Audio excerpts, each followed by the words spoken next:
Hello children. In today's video we are going to see about the climatic controls under the chapter climate. Let's get started. We are going to see the 6 major controls, that is the latitude, altitude, pressure and wind system, distance from the sea, ocean currents and relief features in detail. Latitudes.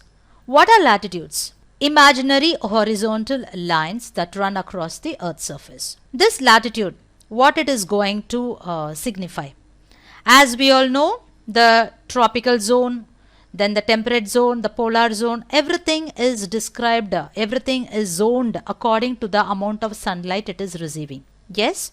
So, due to this curvature, the amount of solar energy received, it varies according to the latitude. The temperature generally decreases from the equator towards the poles. Yes, because the equator receives the maximum heat, the poles receive the less amount of heat. Naturally, the temperature will be less there.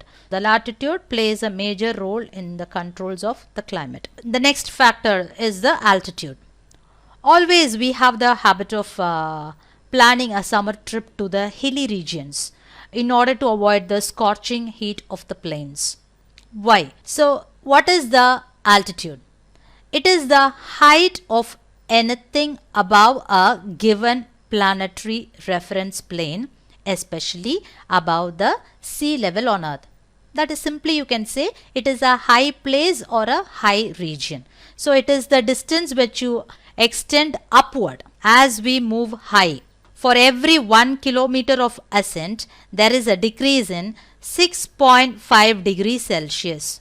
So, this is happening for what reason? So, as you move high, the density is decreasing. The more the denser the air, the more the heat will be trapped.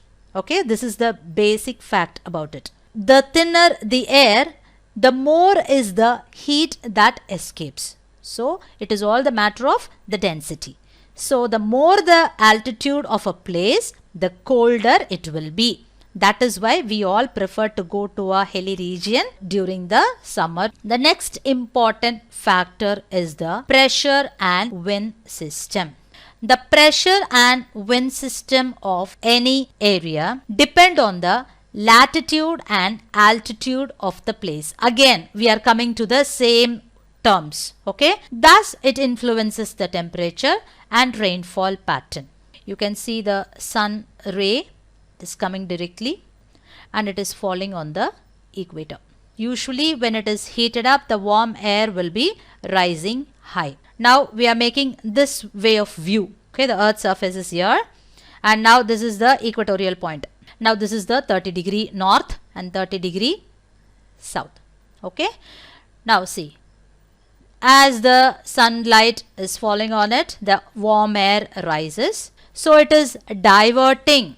Okay, it is cold now. Okay, it is moving horizontally. And what happens? Here the condensation takes place. Here the rain comes, the precipitation, everything happens. The cold wind, it won't move further. It sinks down.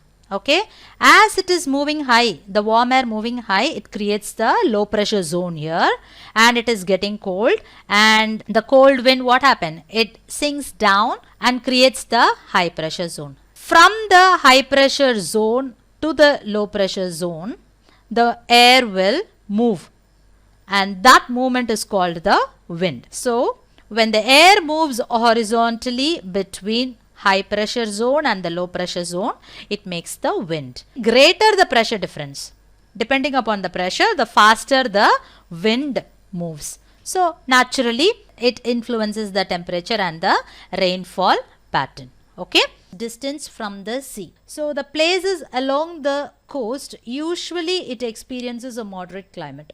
Okay, comparatively to the landlocked regions. For this, we need to understand the basic facts about the land and the sea. So, during the bright sunny day, the land gets heated up faster than the sea, but it also cools down faster. But the ocean, what happens? It takes long time to heat up, but once heated, and it also takes longer time to cool down. This is the same concept. When the hot air moves high, what is happening here? A low pressure is created. Yes, when it is moving horizontally, and once it becomes cold, it sinks down. And as it is sinking down, what happened? One high pressure is created here. Always the concept is what? From the high pressure to the low pressure, the wind is moving, the breeze is moving. So this is called as the sea breeze. Okay, now it is compensated. This warm area, it is getting the cold breeze, okay, the cold wind, and the heat is moderated. Okay, the same thing happens in the night. This is warm, so the warm air rises and it travels horizontally, and once it is cooled down, it is sinking. Now here it is a low pressure, here it is a high pressure. So the wind moves from the high pressure area to the low pressure area, and from the land breeze goes to the sea. Okay, this is what happening in the sea breeze and land breeze, and both these will keep the coastal areas with a moderate climate. Okay, so the best example is Chennai, which is on the coast, experiences almost the same temperature throughout the year. But the places in the interior of the country, like Delhi, experiences very hot summers and very cold winters. Okay, so this condition is called as the continentality.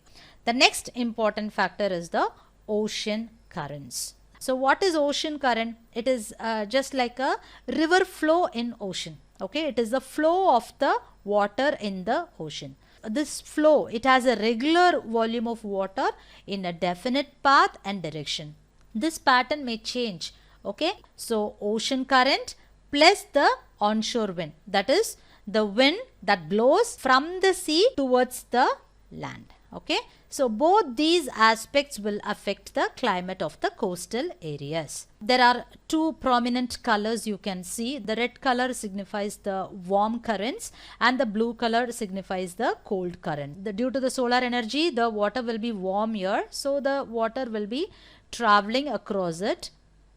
Near the equatorial region, the movement of the current will be warm. The water will be warm. Now what happened? It is getting diverted. The water is warm. Still it is warm. Okay, due to this polar water, this water will become cold, and again it will be diverted. Okay, there is a pattern you can see. So hot water, it mixes with the cold water. Again it is the cold ocean current. Okay, and when it reaches the equatorial area, again it is the hot ocean current. Okay, so this is a pattern. You can see the same pattern here. One interesting question is given in the textbook.